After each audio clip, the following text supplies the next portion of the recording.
How can you stay in connection with your family and friends when you move abroad? Hey, Jason here. If you've been watching the channel, you now see me as I'm on my ninth year of a full-time expat. I'm on my third continent, fourth country. And one of the things I've started doing now is starting to peel back some of the layers, answer different questions people have about what does it take to become an expat, and also just share with you some of the tips that I've learned along this journey. And so let's go ahead and dig into today's video. So one of the things that a lot of people have been asking me is like, how can I stay in contact with friends and family, especially with the timeline difference? And what if I'm not going to be able to afford to just come back home for each and every holiday? How will I still be able to have those special moments? And all of that is very great questions. And it's a very, very simple answer. You're going to be doing a lot of things more remotely. You're going to be doing things through using technology. So like you're seeing me here on YouTube, you're not talking to me in person in Zambia. And so the same thing will be going about with your friends and family. One of the things that you need to download, and I'm not sure if most Americans have adjusted to this yet, it's called WhatsApp. Now, this is a secure person-to-person app where you can text, you can call, you can video call, everything. So think about everything that FaceTime gives you, and it's just its own separate app. So even if you're not an iPhone user, you're able to do this with Android. This is something I use consistently. I've been using it for the last 6 years. And I've had my mom download it, my brothers, my cousins. And so anytime someone wants to get a hold of me, they know they can text me right there. I'll get the message no matter what time it is. You can send voice notes to each other. You can send pictures. And it's really, really simple. And it's a reliable app. It is through Facebook or Meta, whatever the company is called now.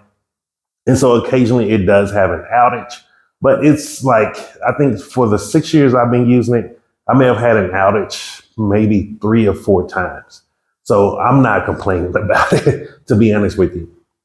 Second thing that you can actually start doing, like, and this is really good when it's like birthdays, big celebrations, things like that that you may miss, you can actually have a Zoom meeting. Zoom is a webinar meeting. It was something that CC and we were using a lot when the pandemic was going on. And plus we were using it a lot for business, but it can be used for personal use also. And the beautiful thing about this, only people who have the actual link to get into the Zoom can be allowed in there. So it gives you that more intimate feeling. And also, like, it's really fun. I saw a lot of great people using Zoom to have like family game night, all of those different things when they're living abroad. And then also remember, you can still use the traditional methods such as emailing back and forth. And you can actually they do have a thing now called text, what is it called? Text free. You have different like web-based numbers app-based numbers and web-based numbers that you can pay for. Now, if you're still in the United States, one of the things that you can do that can become really helpful is buy a Magic Jack. They have the Magic Jack, I believe, at Walmart still, where you just plug it into your computer and it gives you a US-based phone number. And that way they can call you directly on your computer and you can pick up and answer. And it's a good way to actually keep in touch if you have any like medical appointments, or like if you have what's those things called, the video conferences where your teleconference with your doctors and stuff. Using the Magic Jack actually still work even if you go outside of the country. You just need stable internet.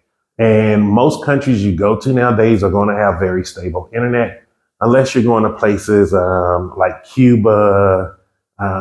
Really, like, you really going to places that most people don't retire to if you're not going to have stable internet. Even here in Zambia, the internet is stable.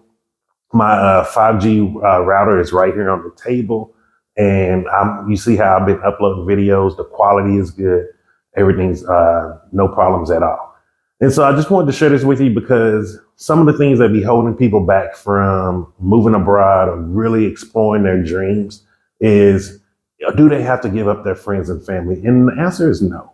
You can stay in contact with your family. And with this digital era that we live in now, it has been simpler than ever before. And so live out your dreams, have fun, explore the world. And if you're looking to become an expat, do it, jump, don't hold back. And don't let anything stop you from living out your best life. And so just wanted to share that with you. If you have any questions or comments, leave them down below. If you're an expat and you know there's another way for you to keep in touch with your friends and family, leave it down below. 2024 and forward, it's about collaboration. We're not in competition with each other. We're about collaborating, because the simpler and the easier we can make other people to transition, there'll be a lot more people doing this for a long term, and also a lot more people that are having a good time doing this. And so just remember this, I'm Jason, and success is simple once you know how.